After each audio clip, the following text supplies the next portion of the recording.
Il est 7h27 à travers le monde avec le général Christophe Gomard, ancien directeur du renseignement militaire, ancien commandant des forces spéciales. Bonjour. Bonjour. Une question ce matin. Est-ce que les Ukrainiens sont en train de perdre la guerre? Et dans un instant, on va voir aussi qu'ils ont des difficultés de financement avec l'Europe et les États-Unis. Est-ce que sur cette guerre, il y a un échec ou pas de leur contre-offensive? Ah oui, enfin en tous les cas, elle n'a pas abouti à ce qu'ils espéraient, c'est-à-dire à percer les lignes russes. Ouais. Donc en ce sens-là, oui, on peut dire que c'est un échec.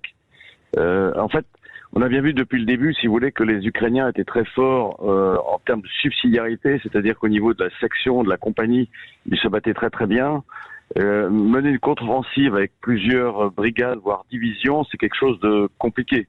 Et je ne suis pas certain qu'effectivement les Ukrainiens étaient prêts à ce genre de combat. Ouais. Et c'est la raison pour laquelle ils demandent l'aide toujours de l'Europe et puis des États-Unis, mais pour l'instant c'est bloqué. Par exemple, il y a les 50 milliards d'euros de l'Europe qui dépendent du veto de la Hongrie, et ça tarde du côté de l'aide américaine. Zelensky était là-bas, finalement elle n'a pas avancé. Pourquoi? Est-ce que l'on sait pourquoi?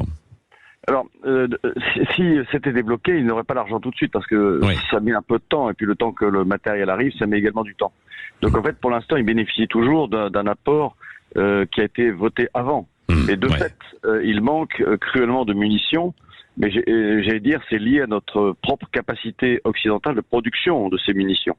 Les capacités sont insuffisantes pour répondre aux besoins quotidiens d'une armée ukrainienne au combat, qui utilise environ 5000 obus de 155 mm par jour. Or, on est incapable de fabriquer ça aujourd'hui. Ouais, c'est ça. Est-ce que l'hiver qui arrive va être déterminant dans cette guerre? Je pense que oui, l'hiver est déterminant dans la mesure où ça va figer les lignes. Je pense que les lignes sont figées depuis presque un an.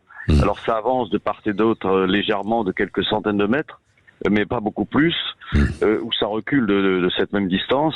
Et l'hiver, effectivement, fige un peu la situation et peut-être que les offensives reprendront soit à la fin du printemps, soit au début de l'été. Ouais. Mais pour l'instant, on sent bien que seuls les Russes, en fait, cherchent à prendre la ville d'Avdiivka de façon à repousser, si vous voulez, les tirs d'artillerie de la ville de Donetsk. C'est-à-dire qu'aujourd'hui, les Ukrainiens peuvent tirer sur Donetsk, alors qu'en les repoussant au-delà d'Avdiivka, je pense que leur artillerie ne sera plus en mesure de toucher cette ville. Oui, c'est cela.